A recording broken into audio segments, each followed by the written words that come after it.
She called me a pervert for helping our daughter with her first period. That's how this story ends.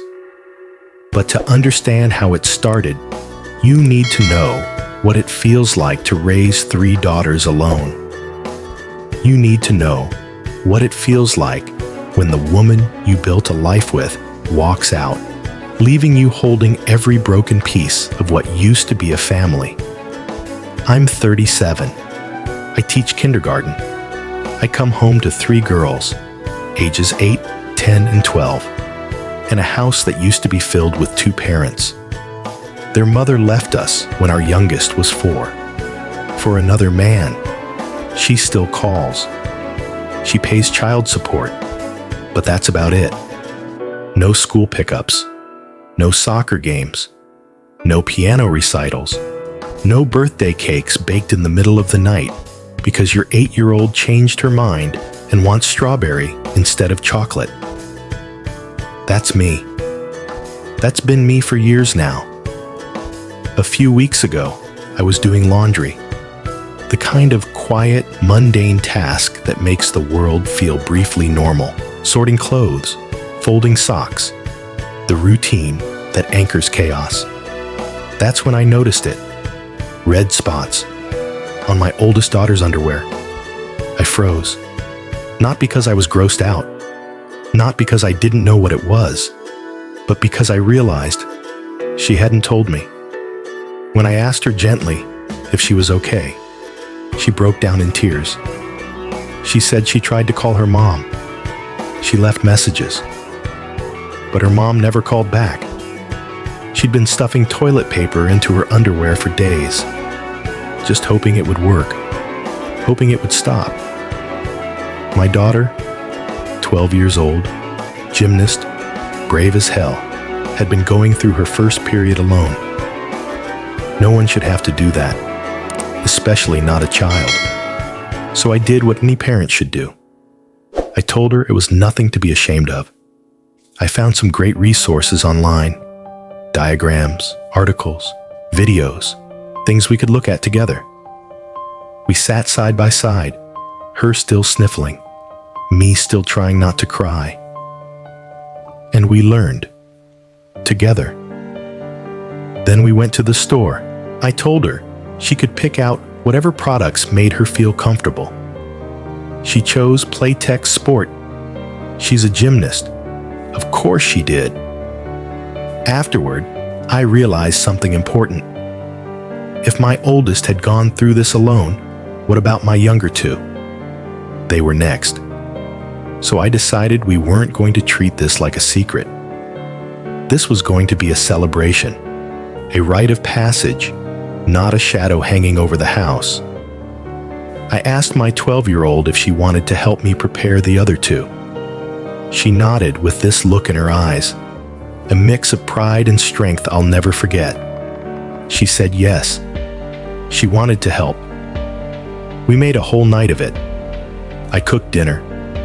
We cleared the table. We sat down with snacks and talked about bodies, cycles, cramps, pads, tampons, and even menstrual cups, which, by the way, are amazing for the environment. The girls asked questions. We laughed. We made it normal. That night, something changed in our house. They knew they could come to me, not just about periods, but about anything. And then she called their mother. It had been days since our daughter left messages, and finally, she picked up. As usual, I set up a video chat and left the room. I always do. They deserve privacy with her. It's their relationship, not mine. When they were done, I came back in to do the usual dance, talk about school bills, schedule pickups, and pretend we're 2 adults co-parenting. But this time, she was angry. Not just annoyed, not just cold, furious.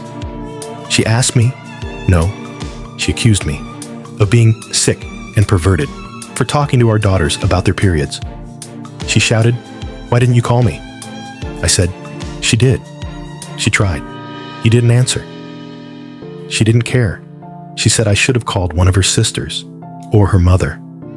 her mother, who has called me a loser because I teach kindergarten, her sisters, who haven't shown up for my girls once, not for a single milestone, not for a scraped knee, not for a phone call when they were scared at night. I told her my own mother has dementia. She knows that. There's no one else. She said I was immature, that I should have toughed it out for the girls. I don't remember deciding to yell. It just happened. I snapped. Maybe if she'd picked up the goddamned phone, I said, she could have been the one to talk to her daughter instead of me. I told her how our girls come home from her house every other weekend and go straight to their rooms. How they cry and ask me what they did wrong to make her leave. How they ask if she loves her new husband more than she loves them. I told her how she hasn't been to a single recital or game in 2 years. And then she crossed a line I didn't even know existed. She smirked, calm as a storm just before it breaks, and said, "Maybe you should tell them it's not their fault you couldn't satisfy me." The rage hit me so fast I could barely breathe. I screamed at her. 2 words. "Fuck you." She didn't flinch. She just smiled wider. Then she pointed behind me and said, "Look what you did." I turned around. My 8-year-old and my 10-year-old were standing in the doorway, tears in their eyes. They heard everything. My heart shattered. I never yell. I don't raise my voice in this house. And now, because of her, they were scared of me. Before I could say anything, my 12-year-old stormed in. She shouted at her mom, screamed at her. I stopped her, not because I wasn't proud of her, but because this is not a war I want her fighting. Her mom hung up before I could calm things down. That night, I gave my girls full control of the ice cream. I let them play video games past midnight. We watched all the Twilight movies, even the bad ones, even the ones that made me want to gouge my eyes out. Because they deserved a father who made them feel safe again, and because I didn't know what else to do. So now, I'm left with this question. Am I the asshole? Am I the asshole for shouting at a woman who abandoned our daughters? Am I the asshole for defending myself when she called me a pervert for helping our child? Am I the asshole for losing my temper for one moment after years of holding it together? I'm not perfect. I messed up. My daughters saw a side of me I never wanted them to see, and I've apologized. But what I won't apologize for is being the parent they need, even when their mother isn't, even when I'm scared I'm not enough, even when it hurts. So, am I the asshole? What does it mean to be a parent? Is it biology?